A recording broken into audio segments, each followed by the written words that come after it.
යන්නෙන්නත් අන්සල පාවිනාශලා තියෙනවා. එතකොට අපි දන්නේ මොනවද උනේ කියලා අපි ගෙවල් අපි යන්න කිව්වොත් මොනවද කරන්නේ නැතිවත් කරලා යනවා.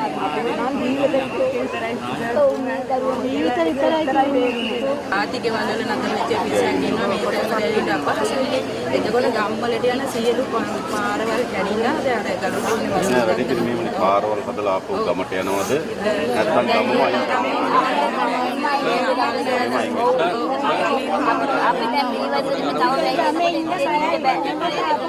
අයින් අපි නිවාස පළමු නිවාසයක් හදන්න දෙන්න හරි ඊටමත් දෙන්න හරි එතකන් අපි හිතුවේ මෙහෙම යන්න මෙන්න තැනක් නැත්නම් මෙතන ඉන්න පුළුවන් එහෙම නැත්නම් අපි හිතුවේ 25000ක දීමනාවක් දෙන්න කුලීට තැනකට යන්න තාවකාලික මාසයකට වගේ අපි ඉන්න දෙන්න ඊට පස්සේ ජීවත් වෙනත් අපි යම් මුදලක් දෙන්නම් ඒ කාලෙට ඒ කාලය තුලත් අපි කොහොම හරි වෙන ඉඩමක් තෝරලා ගෙයක් හදාගෙන එතෙන්ට යමු. ඕක නේද තමයි නේද? ඒක හොඳ නේද අපි කරන්න පුළුවන් එහෙම නේද? අපි ඒක බලන්න. අපි ඒක කරන්න. මේ ආදී ආවෙත් ඒකට මාත් දිසාපතිතුමත් එක්ක කතා කරලා මේ ගමේ නම් මොකද? ඔය මුළු ගමම අයින් කරන්න ඕනේ.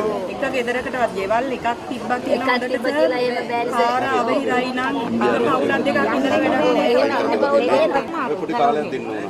එතකන් අපි පොලිස් මොකද අපි දෙකපාරම ගෙවල් මවනවා වන්න බෑ නේද? ඉඳන් හොයන්න ඕන හදන්න ඕන. අපිට අර බලාපොරොත්තු කරලා අපිට කාලයක් ඉස්සරහ ඉන්න පුළුවන්. කාලෙන මාස දෙකක් හරි තුනක් හරි කමන්නේ. සියලු දෙනාටම පුළුවන් ආකාරයට එක බලා ගන්න. දැන් සර් කිව්වනේ අනිවාර්යෙන් අපිට විශ්වාසයි සර් කියලා. අපි විශ්වාසයක් තියෙන ඉන්නවා අපිට කරන්න. අපිට කිසි දෙයක් අඩුපාඩු නැහැ කන්න බොන්න ඔක්කොම දෙනවා. සියලු දේ දෙනවා මේ. මෙතන ඉන්නකම් අපිට ඒවා සියලුම දෙලක් නේ? සජේ සේරියකම මේගොල්ල දෙවිවරු සර්. දෙවිවරු මේ. දෙවියන්ට වගේ කලකට ඔබතුමා කරන මේ මිටියට ඔබතුමාට උත්සාහයි ඔබතුමාට